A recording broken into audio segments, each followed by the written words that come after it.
afternoon, everyone. My name is Dan Schneider. I'm the Executive Director of the Florence Belsky Charitable Foundation, and we welcome you to this, hopefully the first of a series of panels, webinars on blockchain technology, this new revolutionary tool that could help artists and others. Today's panel, we are very blessed to have some experts in the field of NFTs, or non-fungible tokens, which is part of blockchain technology. And the topic is, what are NFTs and how can artists monetize their work, and what's next? So we're going to be recording this webinar for future on-demand access for those who may miss part of it or who want to recommend it to others. If you're interested in being invited to future panels like this, please email me, dan@flobel.org. That's FLOBEL.org. And also, if you have any questions that haven't been answered during the Q&A portion, please email them to me and I'll try to get them answered. We're going to try to keep the main panel to about 40 minutes, 45 minutes, and then the rest for Q&A, which you could do by putting your questions in the chat box. Today's moderator is my good friend and colleague, Stephen Beer. Stephen is a partner in the New York office of Louis Brisbois and a national chair of the firm's entertainment, media, and sports practice. He concentrates his practice on film, television, and music matters, where he represents industry-leading film, television, and music companies. He's acted as counsel to numerous award-winning writers, directors, producers, and multi-platinum musical artists. Stephen has been listed annually in Super Lawyers New York Metro Edition. Research and Markets listed him as one of the top lawyers in the entertainment law, settlements, and negotiations. The Rap online magazine called Stephen one of the 21 great thinkers of independent film. Stephen co-authors the legal FAQ column for Documentary Magazine, published by International Documentary Association, and several other notable publications. He serves as a trustee to the City Parks Foundation and is co-chair of the Arts Committee responsible for Summer Stage, New York City's largest free-performing arts festival. Stephen is also a Rooftop Films board member, and he plays ice hockey in his spare time. So without further ado, let's welcome Stephen Beer, our moderator. Thank you, Stephen. Thank you, Dan. It's great to be here. Welcome, everybody. 2021 has been a renaissance moment in digital media. It's provided opportunities for artists to forge sustainable careers as they monetize their work. Today, there are a wave of artists, an increasing number, pushing NFTs, non-fungible tokens. Is this a flash in the pan, or is it the first chapter of a book about artists' independence and empowerment? Today's webinar will discuss NFTs, and we're really fortunate to have a great panel whom you're about to meet. What are NFTs? How can artists monetize their work? And what's next? Our panelists will be able to address that and teach us all, including me, because they are sharp and experienced.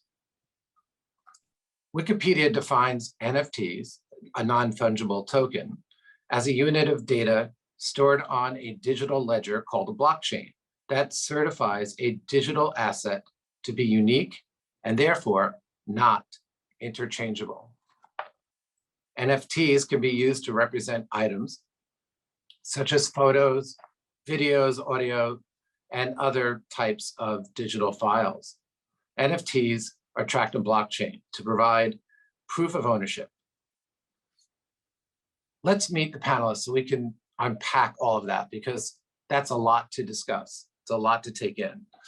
On the panel is my partner in crime and at Louis Brisbois, Rip Beyman. Rip is a partner at the New York office with me and a member of the entertainment, media, and sports practice. Rip is comprehensive entertainment, industry experience in transactions of all types and across all media and platforms. He counsels producer clients in strategic planning and negotiation, from rights acquisitions through development to financing, production, and distribution. Rip represents and negotiates agreements on behalf of creative talent, artists, and executives. Over his career, Rip has taken great satisfaction, as great success in guiding clients in the protection and monetization of content and personal brands as new and disruptive technologies continue to emerge. This has included catalog licensing for music applications, endorsements, and revenue sharing for multi-platinum creators. He's excited about the prospects for new revenue streams and licensing paradigms being created by NFTs and blockchain technology. Welcome, Rip. Also with us today is Ed Young. Ed's the owner of NFT.HipHop. He seeks to bring promise of blockchain and its democratized economy and interaction to the hip hop world and beyond. As hip hop began with championing the democratization of voice, it is the ideal vehicle to bring blockchain to the masses. Ed has worked across industries, from early success as the co-founder, co-owner, and publishing business lead of The Source magazine, to the music industry, to water treatment, and now mainly health technology and cultural arts institutions. He's also the CEO of Universal Health Screener and Easy Waiting Room, healthcare technology companies that work to improve health equity and outcomes across diverse communities. He's currently involved in initiatives aimed at developing programs that seek to build trust and reduce fear, thereby enabling diverse communities to seek out and receive the care needed both for existing conditions and preventative care. Also a senior strategic advisor to the Universal Hip Hop Museum, opening in the Bronx in 2024. Ed has worked with his personal and professional network to establish partnerships and initiatives with Microsoft, MIT Advanced Virtuality Lab, Google, YouTube, and the Vatican. Welcome, Ed.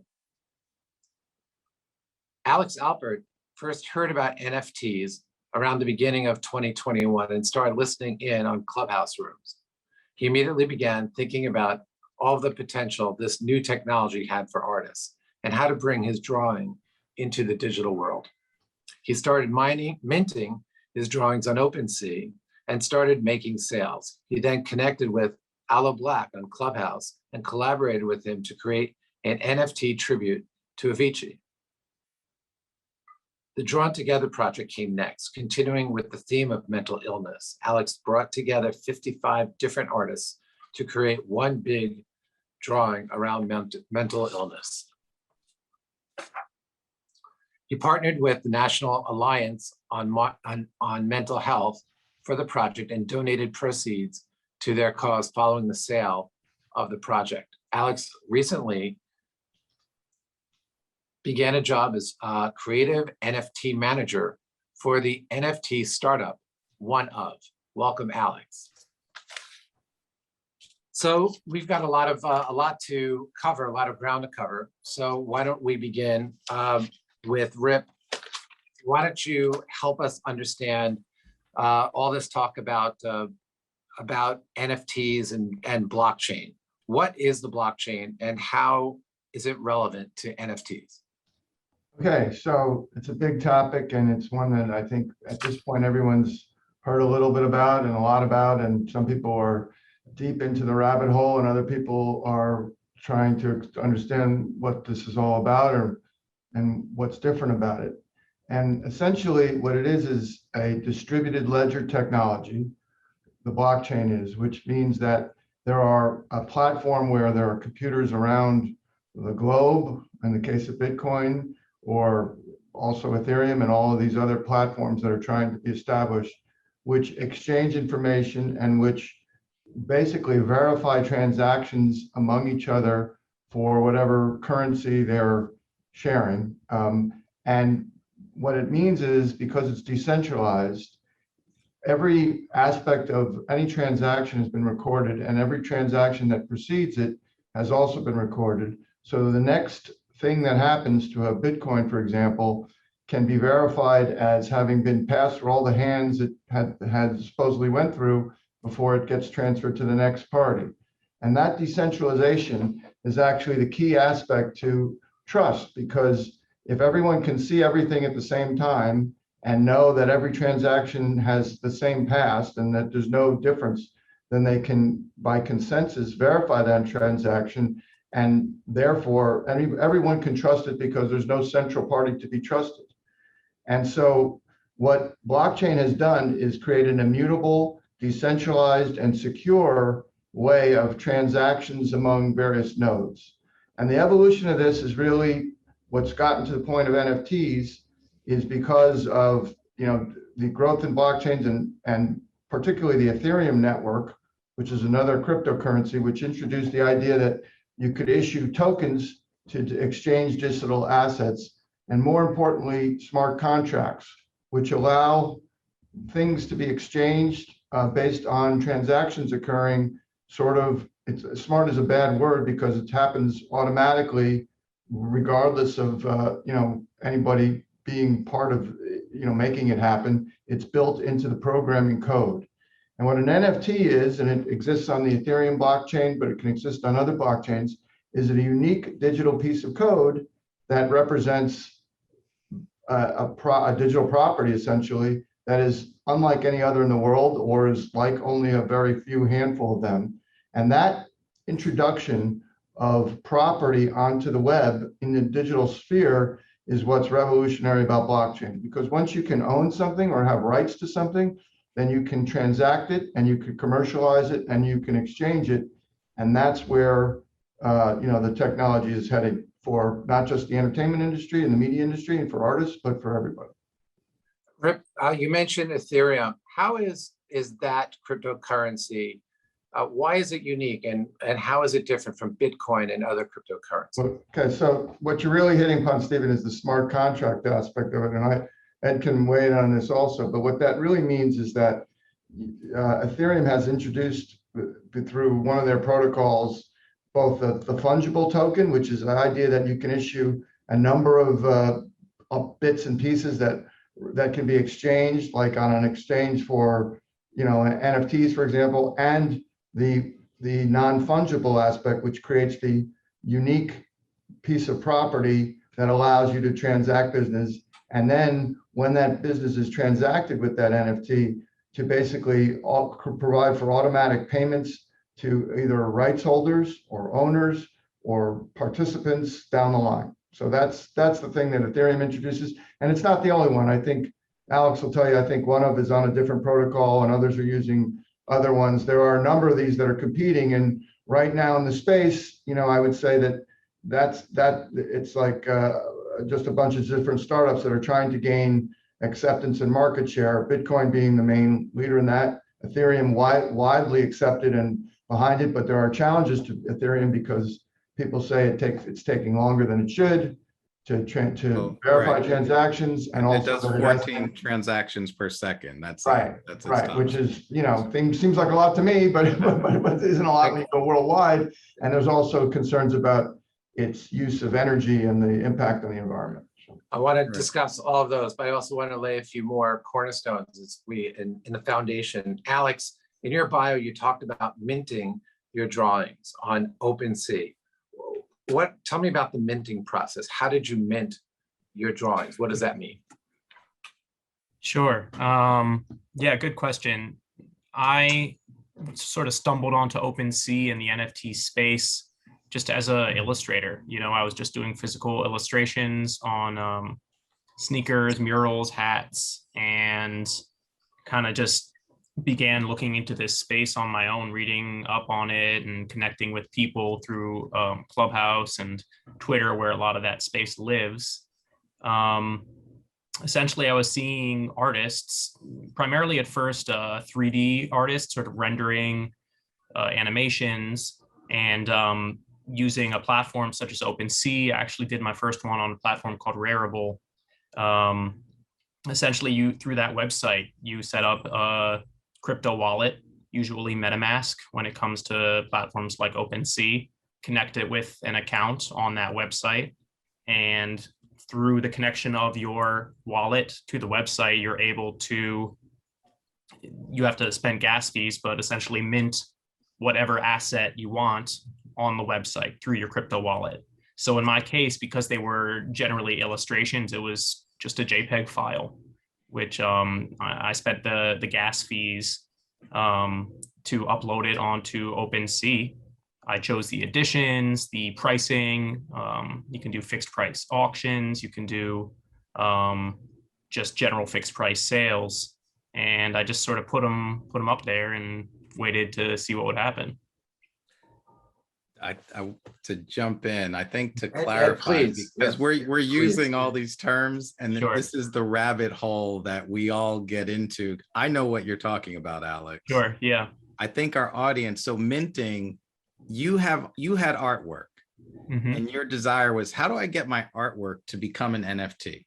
And so what he did was he went through this. I'm watching him and I'm just smiling because it's a ridiculously complex thing on some level. He's like, you get a wallet. What's a wallet? You Sure. have to have a cryptocurrency wallet to interact with the smart contracts that we're talking about, right? And so you have to find the MetaMask wallet that Alex referred to is a software wallet for holding Ethereum-based cryptocurrency.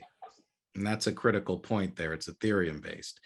So minting is essentially Alex being able to take his artwork that was a JPEG, a digital file, and place it on the blockchain so that it is there in an immutable form, in an immutable form, can't be changed, and is now unique. So basically what he did was he took something that was digital and made it the same as what we experience with real world items every day.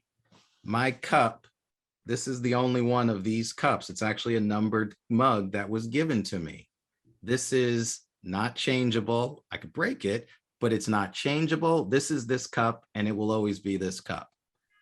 We're now able to do that with digital. That's the revolution with NFTs. So artists are able to take these things and make digital things that have those same characteristics. But with digital, it's even better because we can, without any shadow of a doubt, know the authenticity of that digital item, the provenance of that digital item, and we can add value to it through adding utility against it. So that's I think a really exceptional point, because an NFT alone is at the end of the day a JPEG image and a thing that you own. It's really the value assigned to it to say that's unique. I own it. I have the pride of that memento in the digital sphere. But it can also represent an actual piece of art in the real world. You can say whoever owns this NFT owns this piece of art, and you can link with real world experience. Premiums, tickets. Right. Rights to do whatever that are basically linked with the fact that there's a unique ownership. So it creates the opportunity to both combine in the digital sphere that which is, ethereal, and everybody can see a picture of Alex's artwork on their phone or on their computer and own it, but then have the rights to actually own his actual painting, or to visit with him and have a chat if that's one of the things he's offering, or whatever. And especially for music artists or for performers, this creates the opportunity for them to really engage separately and distinctly with their own audiences in a way that doesn't involve anybody in between them in the same way, and allows them to enter a creative space in a way that they've never really had the opportunity. Wait, Rip, don't just throw that away. What did you say? Without anybody in between them. Right. That's huge. Right.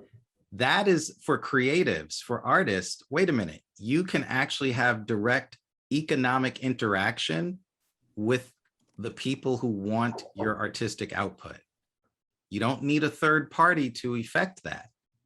That's huge, because most artists, not necessarily being business people, traditionally have been subjected to having third parties placed between them and their fans And the portion that has been taken by those third parties has gotten larger and larger and larger. Well, I think that's the key point. I think that's where Alex would come in with one of, which is, I don't think at the end of the day, there may be some artists who can go on a, on a Reddit category or on OpenSea and engage directly with the community because they've got all the savvy to do that. But most artists don't have the time or the interest. And if there's a platform where someone can discover all similar artists, like a one of or something like that, where there's a unique way to engage with artists, that also enables the platform to succeed, but it also allows the artist to succeed. And what you're really talking about is it's a chance for artists to flip the script. Instead of having a record company that pays you a 12% royalty or whatever based on a retail price, where they're taking 95% of the income and putting it in their pockets and you're waiting to be accounted for, and there's a delay and all the rest of that stuff. This enables an artist to engage directly, to be paid directly, and to pay the platform directly. But what we'll see, I think, is a competition among platforms which will drive those prices down and actually stack the deck in favor of the artists. And that's let's take a step back. Thank you, Rip and Ed. That was awesome. We're galloping, and this is really exciting. We're covering a lot of good ground. Alex, take a half step back. Tell us a little bit about One Of. Why was it created? What does it do? Sure, yeah. So One Of is an NFT platform built specifically for musicians, and helping musicians get into the NFT space. There have been some iterations of companies that have started to play with the idea of creating audio NFTs and get music files onto the blockchain. We're taking a sort of 360 approach in that we get musical artists signed on to be on our platform and then sort of help them all the way from the start to finish, ideate and come up with the NFT idea so that it will appeal both to the sort of niche crypto space that the NFTs market lives right now, as well as catering to their fans. They brought me on because I have experience in the music industry as well. I worked at Universal Music Group for 5 years and was also creating my NFTs on the side. So my goal is to kind of authentically create valuable art in relation to a musician's brand or image, and make it into an authentic kind of play at this NFT space. I think as somebody who's worked in the music industry, as a visual artist, we're in such a pivotal time in the world of arts, from visual to musical.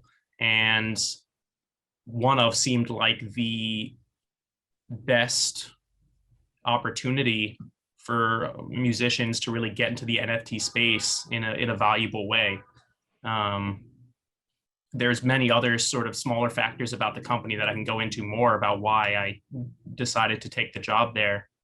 But all around, I decided to start working at One Of because I'm passionate about the NFT space. I think there's a lot of value for artists to enter it. And Alex, you made a very key point that I think we should stress, that there are two distinct NFT markets right now. One that's real and flourishing, and then the one that we all hope to build. And that's what One Of's trying, right? And what I'm referring to is the crypto natives are the entire NFT marketplace outside of NBA Top Shot. Anybody who's heard of that, like that's some regular people. It's still only 1 million people. The NFT marketplace is max 350,000 crypto natives right now, and a smattering of regular consumers. But it's very specialized, and that's why you'll see artists like Blau, right? Jason Blau, 3 Lau, people call him, but it's Blau. Blau has 2.25 million monthly Spotify listeners. He does a drop and it sells for $11.3 million. And then you have Snoop Dogg do a drop. Snoop Dogg has a lot more than 2.25 anyway, and his does $600,000. So it's not about star power right now in this space. It's star power within a very localized, specialized group of people. The goal is, and the promise is that we expand this into the consumer realm. Well, and so I think one of is probably, is probably one of the first in the marketplace. I know audio, there's others on the blockchain that are entering the music space. A lot of them are being backed by the traditional players, intermediaries, because I think they see that this is a change to their world. And if they don't hop on it, they're going to be a problem. But I do think because of the way the blockchain can work and the way of artist engagement, that there'll be so many opportunities for artists to use different platforms and do different things within their own space that, you talk about someone who's got 2.2 million followers, they're just, basically, skimming the cream off the top because they can monetize that in so many other ways. Most of the people listening on this webinar, I think probably are eager to build, a following and have some sort of following, and that some of the value from NFTs, you look at what's going on in the art world, there are ones that have sold for $69 million, ones that have sold for a few $1 million, and ones that on their OpenSea that, you can't get arrested with that. Right. That But the artist spent $80 to mint. The artist spent $80 to put it out there, but it's always at the end of the day about building a following and engaging that following. And this is a new and unique way to do that. And some of the things you're seeing, or I've been looking around at various NFT spaces. There's a site called Nounders where they put out an NFT one a day, and it's an auction. And there have been occasions where there are what they call crypto whales, or somebody with a lot of Ethereum bidding on it. And then there's a group of just people as a swarm who are basically saying, well, we're all going to buy this because the other thing that an NFT can do, or that the Ethereum allows you to do, is to fractionalize it. So you can actually take an NFT and offer it to more than one person to own. You can offer it to, thousands of people to own. And that's another way by which artists can think about engaging a community, and which communities can be engaged and do things. The whole thing that happened early this summer with Reddit and GameStop and, a bunch of people on a swarm and a social media bucking the whales in a stock market and going completely opposite what people thought would happen in terms of shorting a stock or whatever. That can happen in the social space and the digital space with NFTs. And I think you're going to see a lot of that. So community building and a swarm is really a part of this too. I want to get into the psychology of the marketplace, because if you're an artist at home, you're listening to us, and these great success stories are just, they're so alluring, but how do we make that success tangible? What I'm trying to understand, and others who have been asking questions, is if NFTs can be duplicated, if these works can be duplicated, where is the scarcity? How does one generate value? How can an artist benefit from these NFTs when you have all this? If they can be duplicated, why are they so valuable, Ed? Only one. Okay, I explained it this way. It can't be duplicated. It can't. Thank you. Short answer. It can. The image can be copied, right? And so I have a print of a Monet painting worth, the original is $35 million. The one that I have in my downstairs is not worth $35 million. It's a high quality one. If you look at it and you're not an expert, it looks like the real thing, real paint, everything.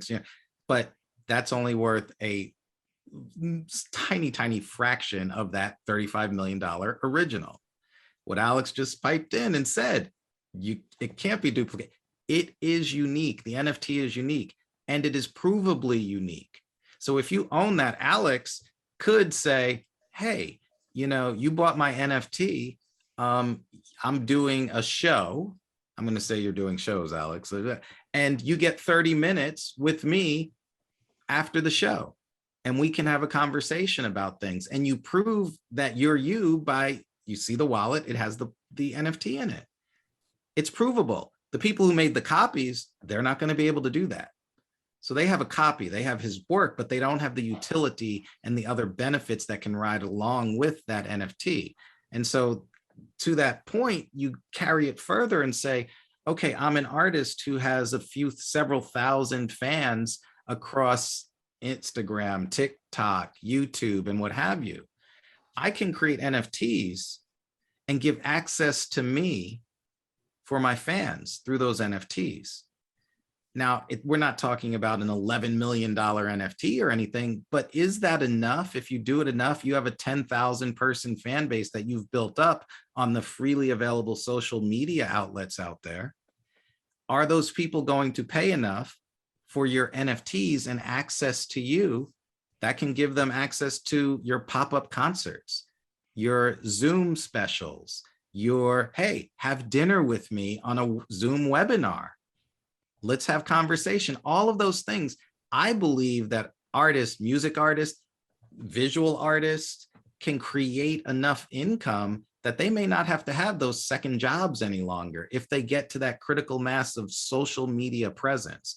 Because the special thing that we have now is social media is out there, and part of being an artist is generating that following, that social following. And it's free to do it generally.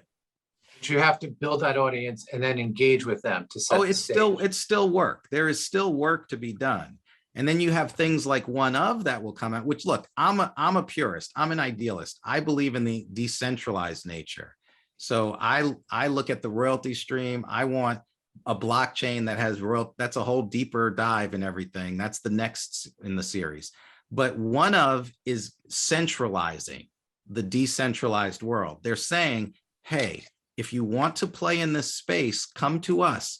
We're going to do the new 360 deal. And we're going to say, okay, we're going to help you create these products. We're going to do, and there's value that should be given for that. And so you're losing the decentralized nature, but you're getting the help to build in this new space. So Rip, what are some of the legal issues around NFTs that we should understand?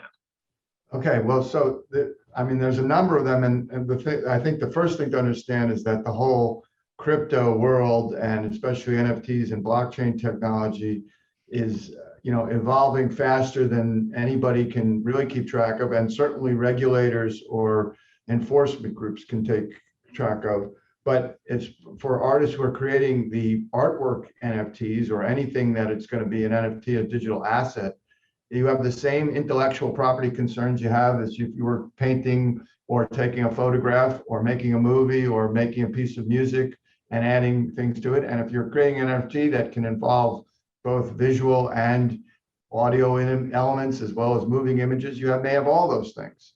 And you have to, if you're using third-party intellectual property, you have to have the rights to it, or you're basically infringing copyright. Now, whether on an OpenSea platform you'll ever get caught, I don't know. Maybe you will, or maybe you won't. But you certainly want to start from the place where you're creating the artwork that can be monetized. The second and big thing to know is that with respect to when you mint an NFT on some of these sites, you can choose whether you're actually assigning the copyright to the buyer or you're withholding the copyright and basically giving them that unique digital image for their pleasure. In the same way that, if Monet were alive today and he were painting on the street, if I were to buy his piece of artwork, I could display it, but I'm not getting the copyright from doing that. I'm just getting that copy. And what does that mean? That means that in order to commercialize the underlying intellectual property, what the NFT represents, if you don't own the copyright, you don't own the right to do that. Some of these platforms allow you to commercialize them. Some of the platforms have terms of use by which the platform has the right to commercialize them. So an artist has to look at that. The second big thing that's game changing in the NFT and smart contract space is what I would call a secondary royalty, which is that you can build into the NFT contract when you mint it, that when Alex's NFT, when I buy it and then I sell it to Ed, and Ed pays me for that, Alex will automatically get some royalty percentage without me having to pay Alex. It'll happen automatically. Only if you're on Ethereum or Tezos or any of these other, most of the blockchains, Only if you use the same place that you minted. Well, that's a key thing. That's It's another like thing. being- So these Yeah. platforms, that's why Ed and I, maybe Ed's into this big decentral crypto world, and I think they're going to be platforms emerge that are going to be like the Googles or the one-ofs, or they're going to be big players that people are going to play within that space. Because if I build an NFT with a smart contract and I take it off of that platform, the smart contract may or may not work on the new platform. No, it won't work. Oh, there are actually some platforms that No, are. Near works. Near is on chain. And the difference is whether it's on the chain or it's on the marketplace contract. And that's a critical point, because what's happening right now, if that Google develops that you're talking about, and we don't look at the decentralized nature and why it's so valuable, it's as if you, for older people, when we had records, it's as if you made a record and you're this group and you're going to sell millions of records, but only the records that sell at Tower Records pay you royalty. Any sales anywhere else, you get no royalties from them.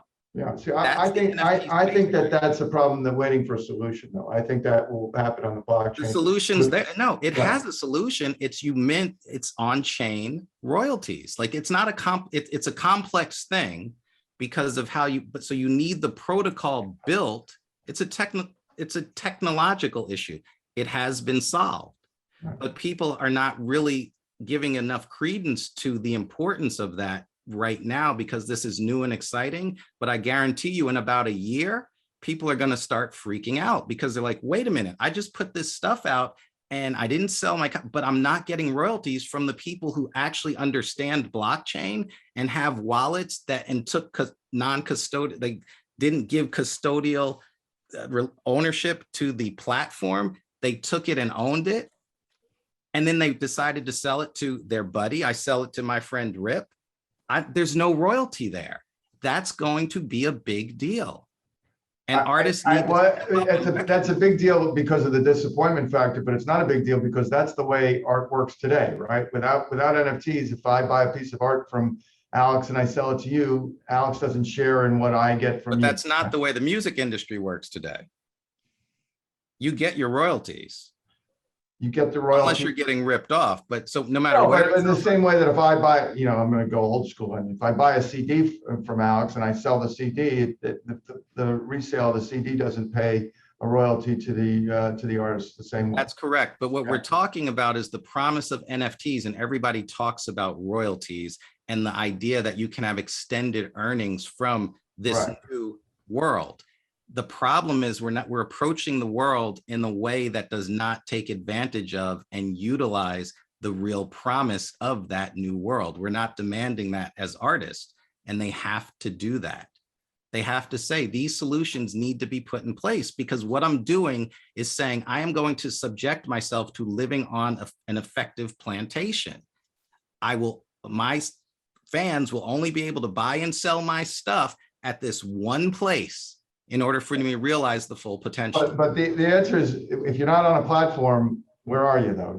That's what the blockchain is. Yeah, but the question is whether you can sell directly onto the blockchain and how you do that. And Alex explained you have to have a MetaMask wallet and you have to be able to take things in possession. So that's a level of adoption and maybe complication that many people aren't there yet. And that's why I think you don't have wide scale adoption. And I think platforms will lead to wider scale adoption. I think there are going to be huge problems like you're suggesting, which is when people try to take it off. But that's how the wide scale adoption will happen. The other thing that I think is worth pointing out to people is, from a legal side, is that if you sell an NFT with the expectation that I'm going to build a smart contract where you're all going to share in the upside, and I'm basically, this thing is going to be much more valuable in a year than it is today, you may run into the fact that you might be selling securities. And we've talked about that a lot, at least in-house here,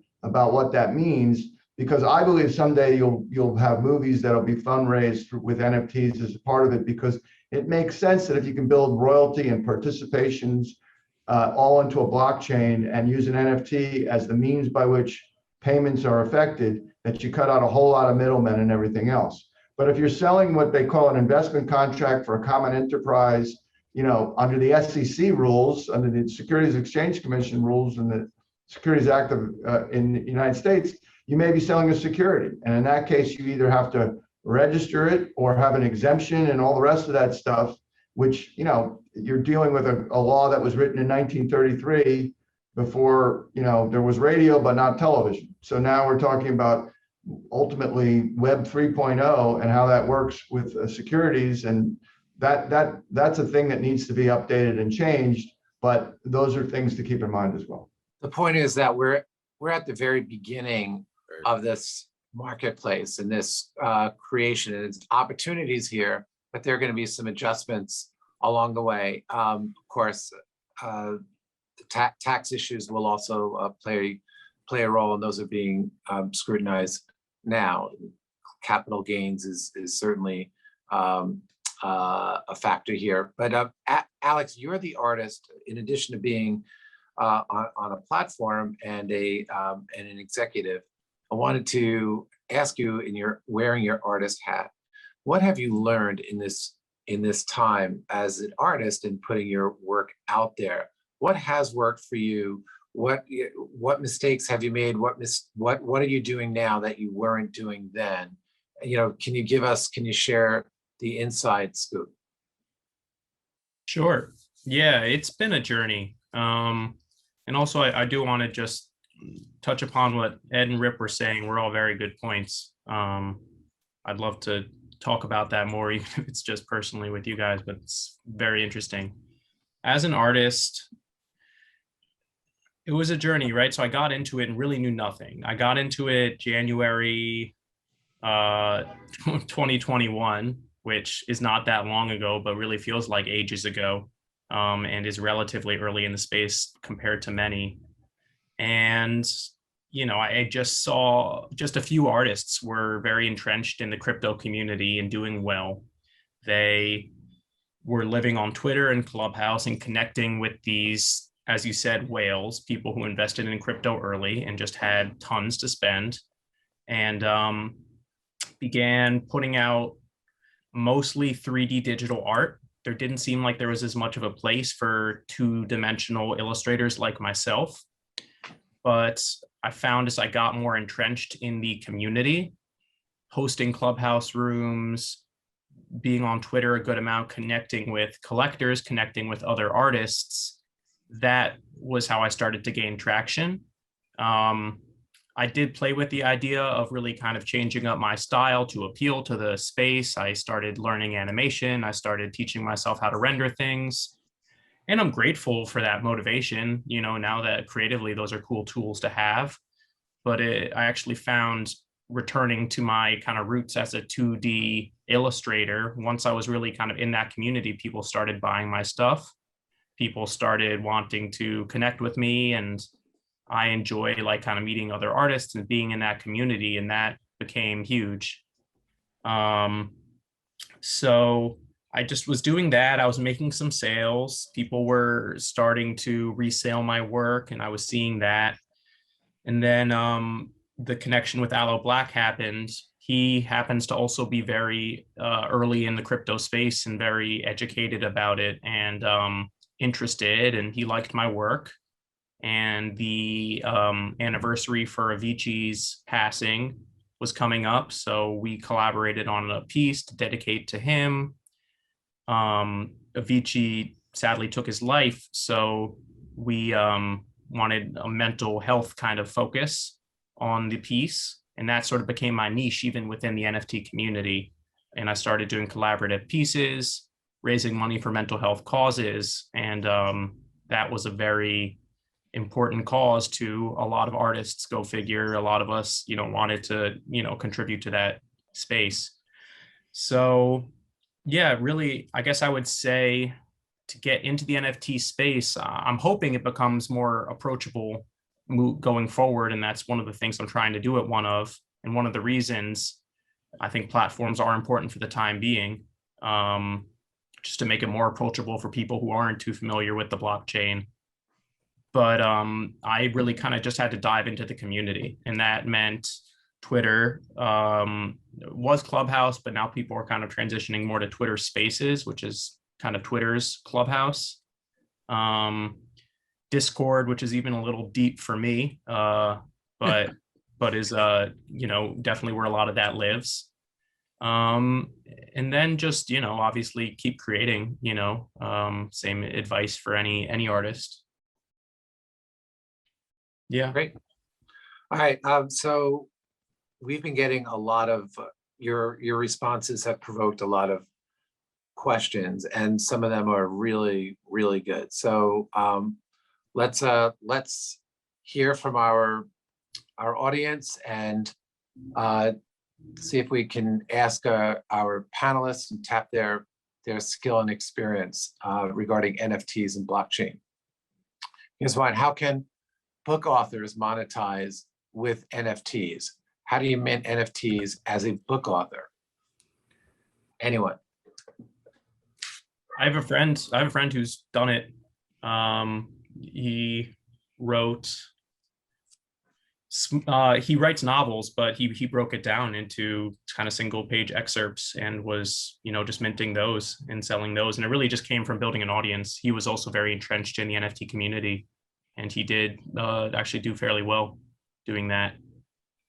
But and a book author, with a following is also a perfect example of someone who isn't being, monetized fully by the publishing house, and who maybe can use an NFT to not just sell perhaps copies of a book, but experiences, book signings, signed copies, things like that, appearances, artwork that's related, or, interviews with the author, or, especially if you're self-publishing, and you don't have any tour support or anybody who's maybe going to put you on today's show to talk about your book.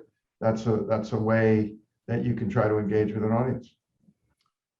Here's another question. How can the purchaser of one of Alex's images, one of his NFTs, transfer it to, say, a picture frame or a hat? Because these are digital.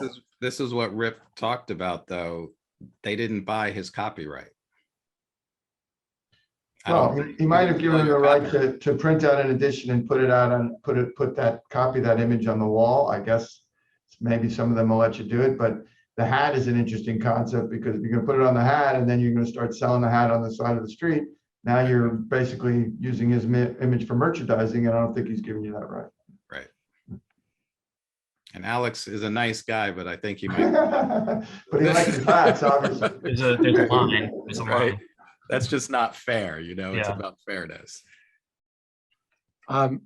Ed, could you talk a little bit about your latest project with the hip hop NFT?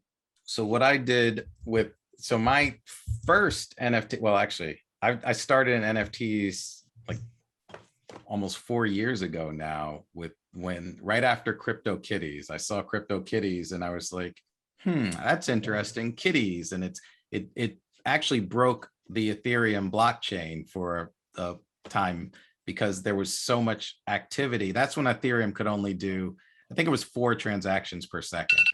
And so it ran over that. Anyway, so I came up with something called Crypto.HipHop, and nobody understood at all what I was talking about. They thought I was like babbling. I think I almost got put in Bellevue or something. They're like, this guy needs help, So then top of the year, NFTs exploded and people actually heard about them. So I started getting calls. Long story short, one of my artists from the source who did what was called The Last Word, I had been working with him over the years. And I said, I want to put together a NFT project that's going to be accessible for consumers, have some appeal to the crypto natives.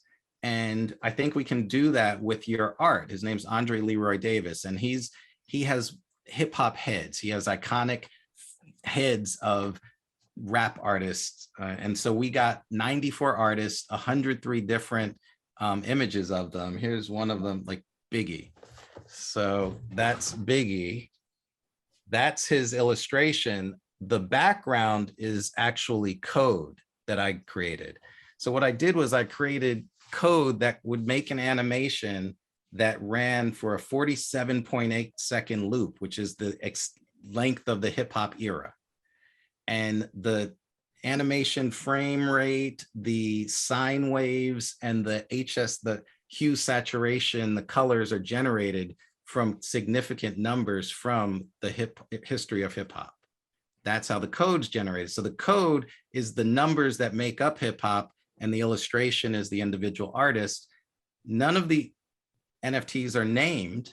They're actually named by an algorithm I made that has to do with where the artist that's represented place in hip hop history exists. So that's generated by code as well. And then we donated we did 47 of each one to represent the 47 years of the hip hop era. The number 1 in the series is donated and established the crypto art collection for the Universal Hip Hop Museum. The numbers, and this is where I wanted to give to the artist community, numbers 38 through 47 are, I made escrow wallets that I can never take back. They are, they are mutable. It's done. Those belong to the artist or the artist estate. So Chris, Biggie's son is getting his wallet.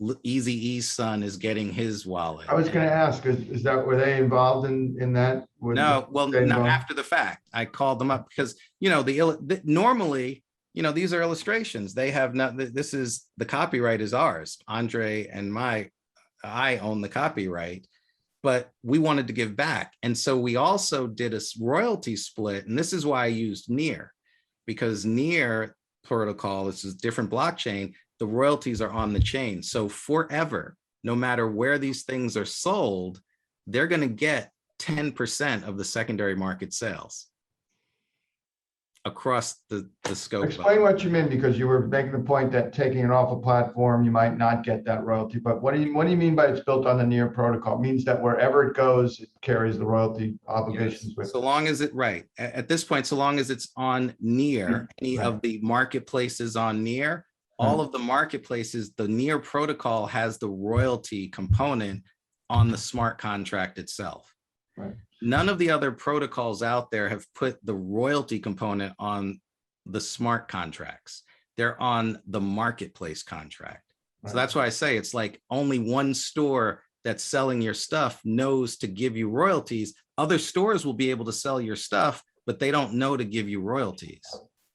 On Near, you actually have that broad base, which is why. So what I'm pushing is at this point in time, artists should be, if they're interested in royalties, that's the protocol they should be using, because that's the only one that they know for sure that any marketplace they're sold in, they're going to receive royalties. It's a really subtle difference, but it's going to be a huge difference, because if we don't look at that, it's just going to be the same story over again. Artists are going to get ripped off again. It's that simple. Here's a question, another music question. Do ISRC codes matter? If you mint a song as an NFT, do they still apply? Or is the minting of a song the digital code that can be tracked, and then the money will go to the artist and publisher? I know you covered some of this, but perhaps you can address this question for the audience member. I think, well, I'll give you my opinion. I think that the NFT will replace an ISRC. I agree with you, Reb. And that because it is a unique item and will represent the song, and every time that song gets streamed or played or sold or downloaded, it will be on a blockchain that provides for payment, and there will be a royalty that's payable. And I think the thing that record companies are probably, and I don't speak for them, terrified of is that you match the technology of being able to make your own recordings in your own home studio easily with the same quality as 20 years ago you would need to have a huge studio to do, and you match it with that technology where you can sell and monetize it directly. What do I need a record company for at that point?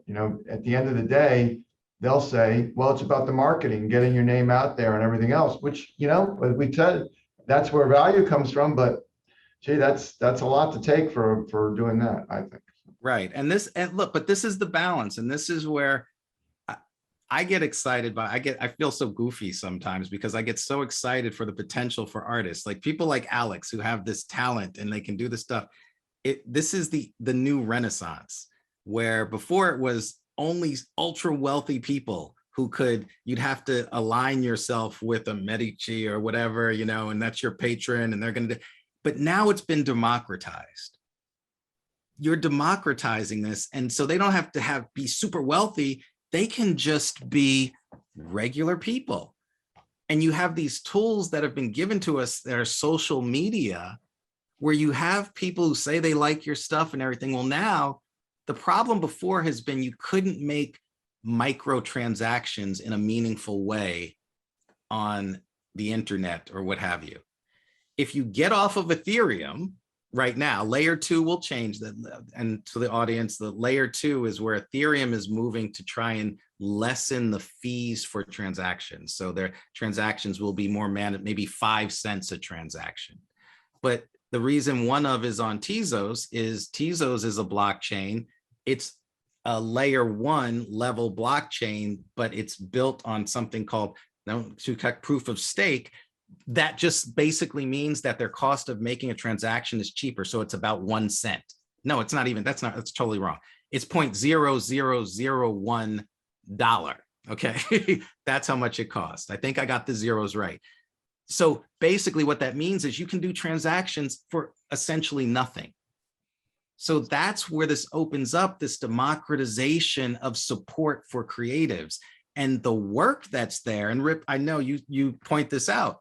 A lot of people aren't going to want the work. They need the platforms and they're going to have to pay the platforms.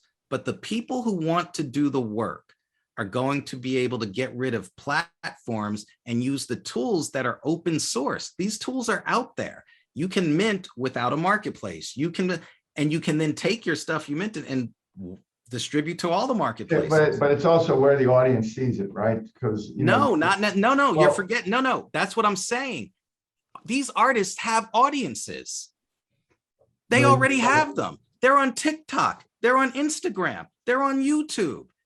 And all they have to do is put their stuff up and make it available to purchase. But that's what decentralization is. You can purchase it because they just have to put their address right there and you type in on your wallet and it goes to their wallet. I agree completely with everything Ed's been saying. Rip has a good point. And Ed, I just want to add on to what you were saying regarding Tezos. And that's also going back to what I was referencing earlier, why I joined because it's built on Tezos. I was minting stuff on Ethereum and paying hundreds of dollars in gas fees, and people weren't buying my work because they had to pay hundreds of dollars in gas fees. With Tezos, it is a tiny, tiny, tiny fraction of what it would have cost to mint on Ethereum or purchase on Ethereum. And it also democratizes it in the sense that we are able to mint huge quantities of NFTs and sell them at a much, much lower price, so that your average consumer, people who aren't familiar with crypto, we also enable, so you can pay with credit card, can buy a $5 NFT. And to Ed's other point, for an artist such as Doja Cat, who was our first artist we did our drop with, who doesn't have time to, build out her own platform or what have you, we were able to mint 100,000 of the lowest cost tokens for the Doja Cat drop, $5 each. And we do a tiered system. So then that's the lower gold tier. Platinum tier was like 10,000 for $100. And then there was a diamond tier where it was 100 for. And what was the difference between the tiers? Was it what do I get for a higher tier? A lot of it was tied into experiential stuff with her. For example, like the diamond one, you got a studio visit with Doja, and the which was the highest tier, was all paid for flyaway tickets, front row to a Doja Cat concert. So this was our very first one. We learned a lot and we're going to keep experimenting with it from there, but we're definitely playing with experiential things to differentiate it.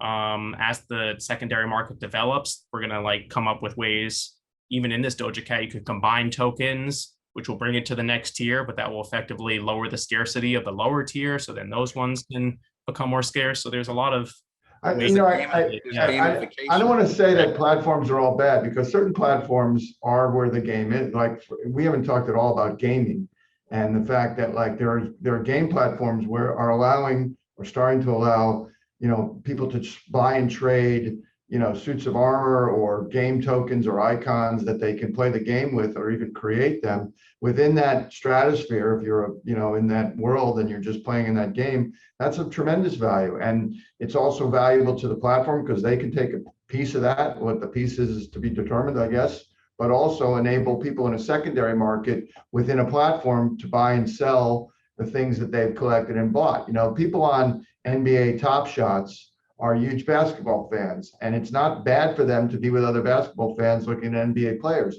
Yeah, they have I'm to not, get all yeah, the- I'm not saying No, let me platforms just are finish. bad. You had to get all the rights for that. But at the same time, it's like a trading card. If I own, you know, LeBron's dunk and I want to sell it to you and you want to pay for it, and we're able to exchange it on that marketplace and build the fan community around it, that helps everybody, you know, so. Right. No, I'm not saying platforms are bad. I'm saying the functionalities inherent within them are a problem.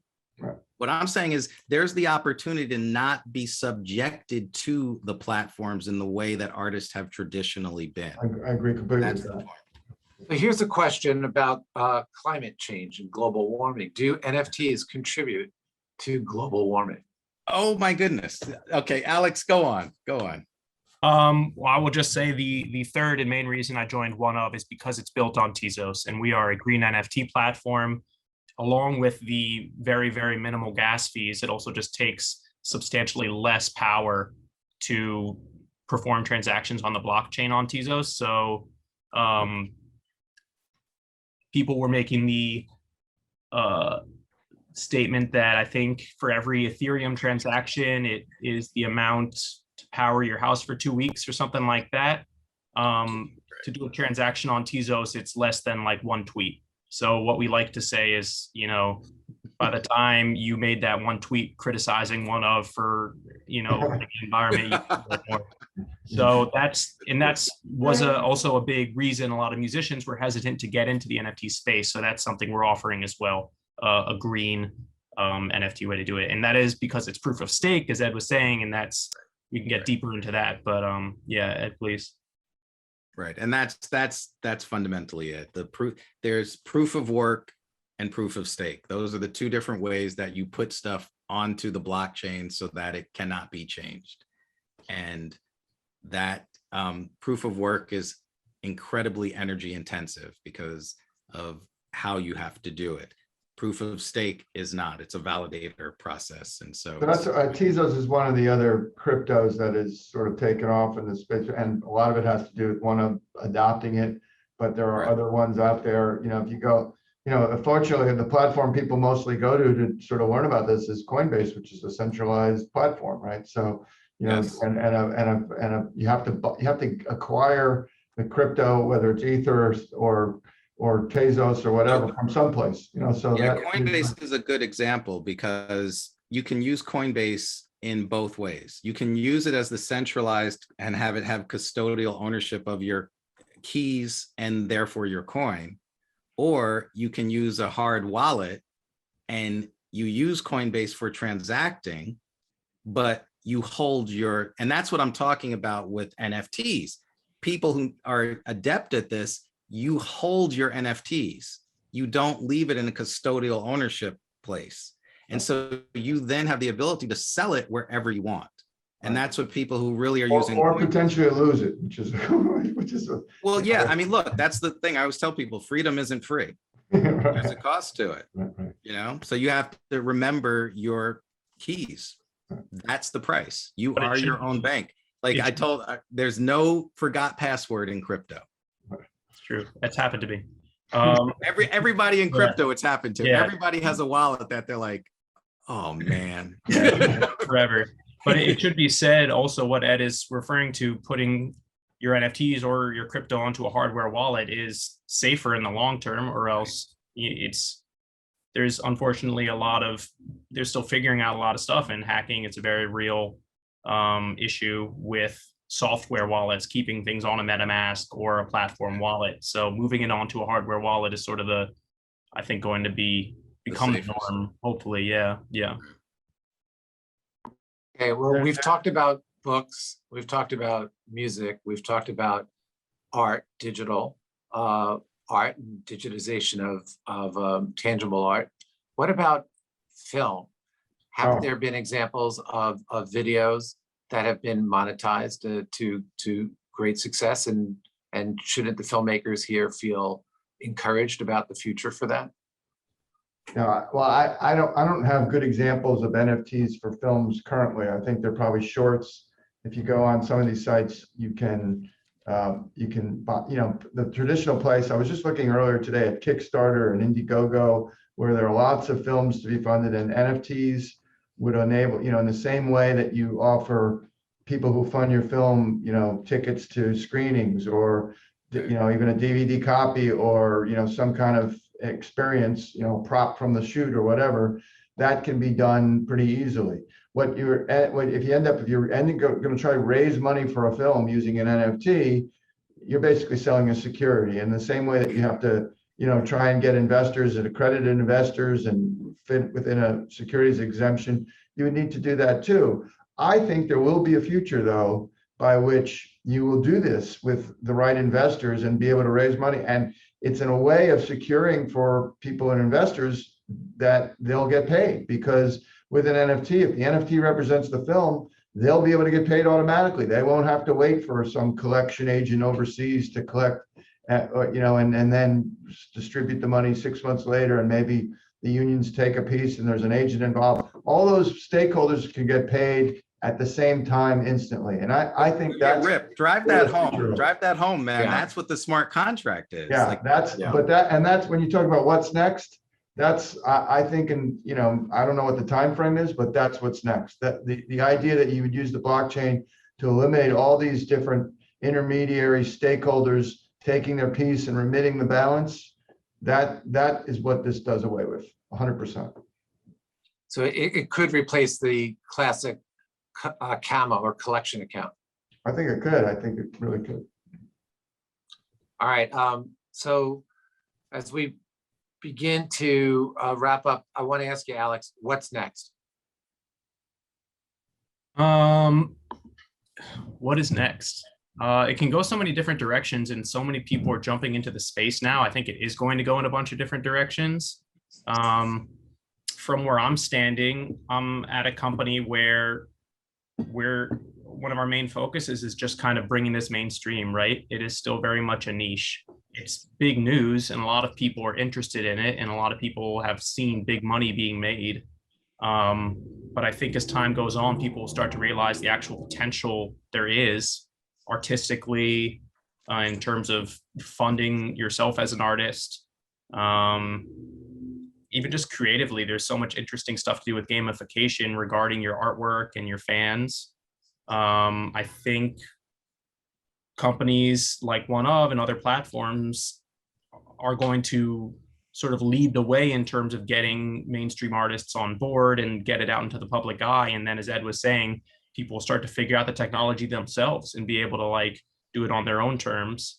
And consumers are going to start taking notice, and every big album drop's going to have an NFT collection along with it, and people are going to be dropping NFTs with their singles, and artists are going to get into the virtual reality space and start to create metaverses where you'll be able to buy a ticket to a virtual concert by your favorite artist, or interact with other fans.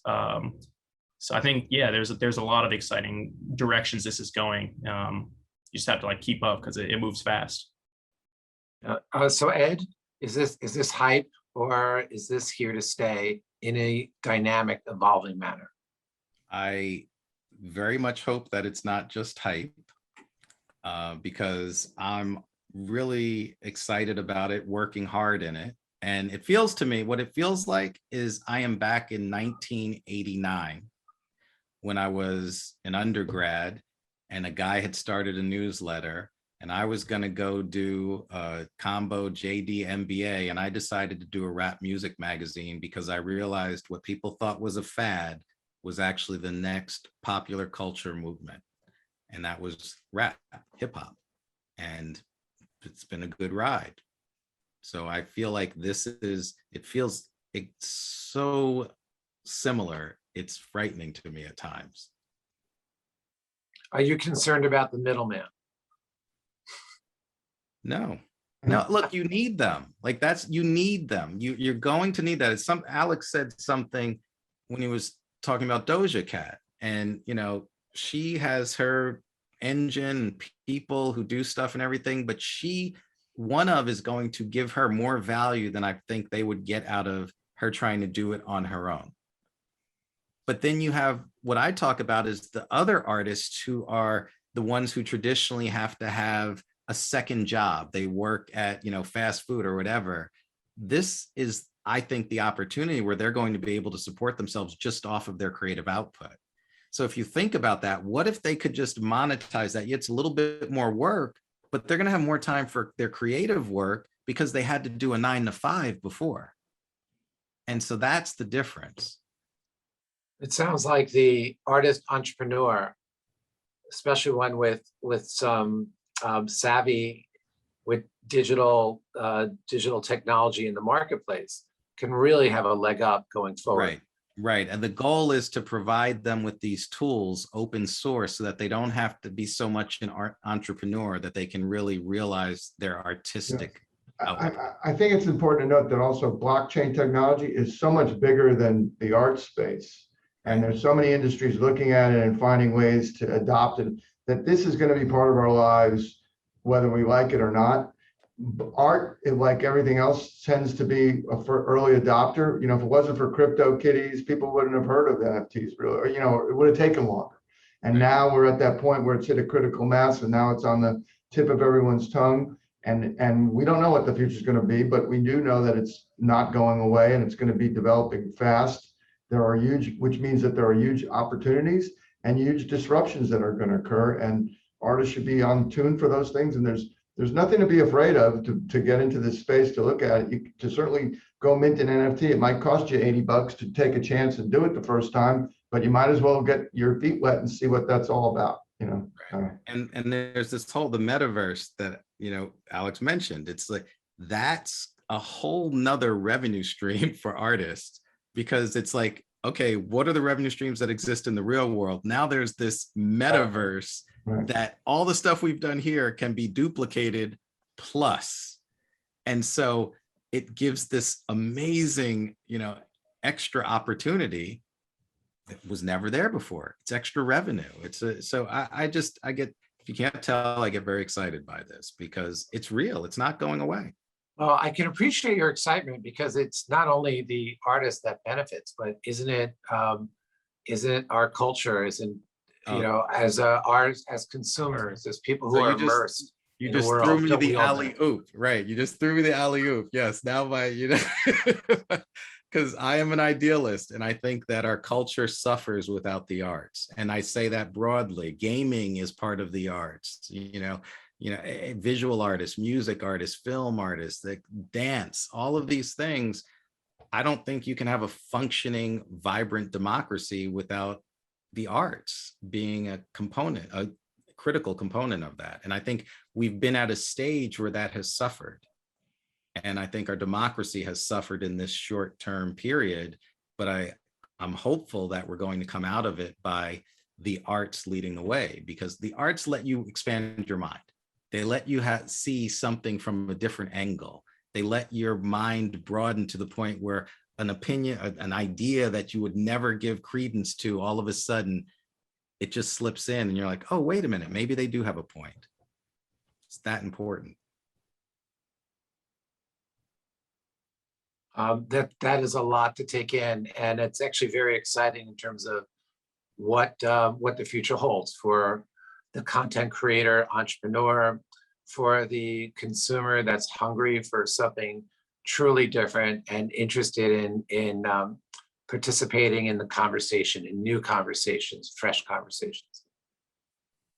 Rip, do you have any thoughts about the future for the artist listening in or watching this on YouTube later on? what are first steps? Someone asked as we were starting to wrap up, like, this is overwhelming. How did they even purchase a digital wallet? You know, what are the basics? Wallets are free. Well, so please, you know, Ed, tell us, you know, just give us some baby steps for the artists, for the content creators who might feel a little bit overwhelmed right now. So the easiest wallet to get would be jump in either one of you, MetaMask. Right. That's the easiest and arguably most accessible right now, I would say. And that's Ethereum based though. So anything that is based off of Ethereum, you need a MetaMask wallet or an Ethereum wallet. So MetaMask, make sure you're on the real. Go ahead. I mean, I think just to get wet though, you should look at, you know, OpenSea platform. You should do. Yeah, but you need a MetaMask wallet. Yeah, you need a to buy something on it. You have to do it.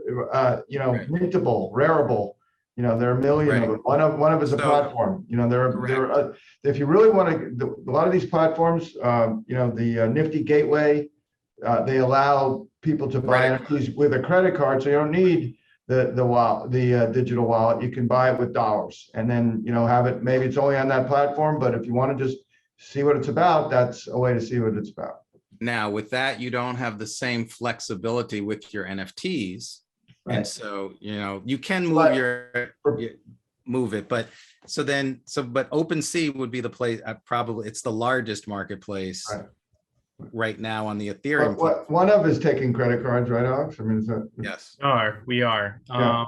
If you are an artist starting out, I would echo OpenSea is a good place to start.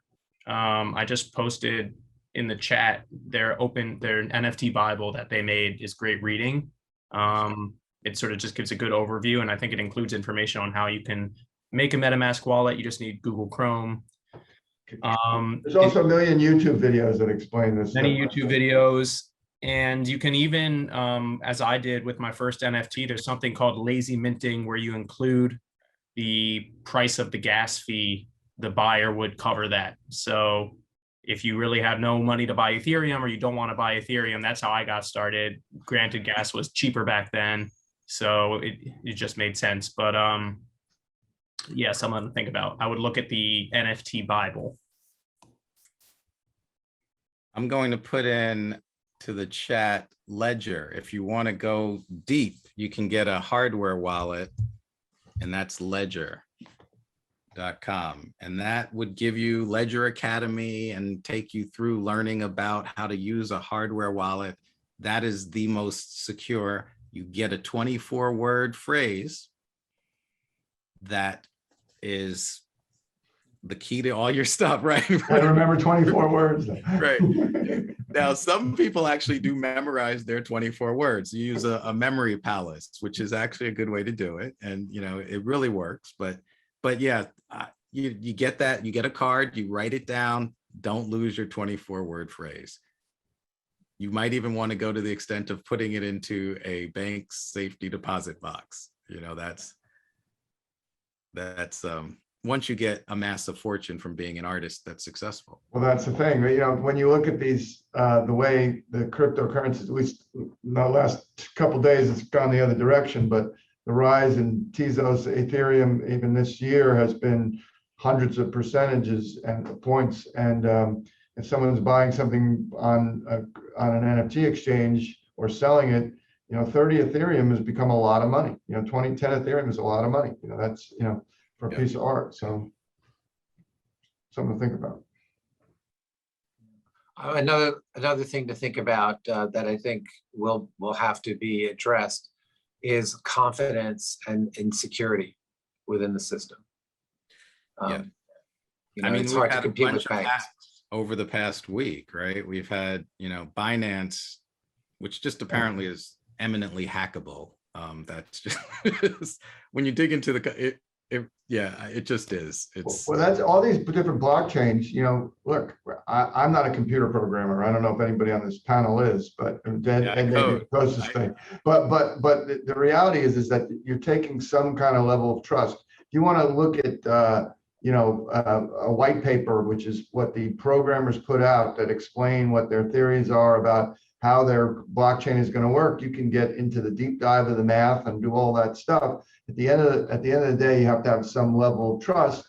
And especially in the crypto space with it, Bitcoin, no one knows who developed it supposedly, right? I mean, so Satoshi, right? yeah, Is it one person or is it a many mythical people? figure. Get an NFT of him and try and sell that. But the reality is that you're going to end up having to put some trust in some of these blockchains, and some of these platforms are trying to do that vetting for you. And we haven't even gotten into the whole what's evolving in the decentralized finance space with decentralized autonomous organizations, which really nobody controls. The program is set up, and then there's proof of stake voting that can change the rules at some point. So this world can get very deep very quickly, and that's why I think to get interested in started, you should look at these sort of more established platforms and do the reading and watch some of these videos and take a dive. It's not going to cost you. We're trying to get the artists to dip their toe in the water to get comfortable here. Right. But the point is that this is still a work in progress, and that although there have been many successful transactions, thousands. So over the somebody past 40 put years. in, right, 1 million accounts in Ledger were compromised. Ledger had their email list, their contact list hacked. You can't compromise a Ledger wallet. There's a tremendous difference. Ledger has no idea what your keys are.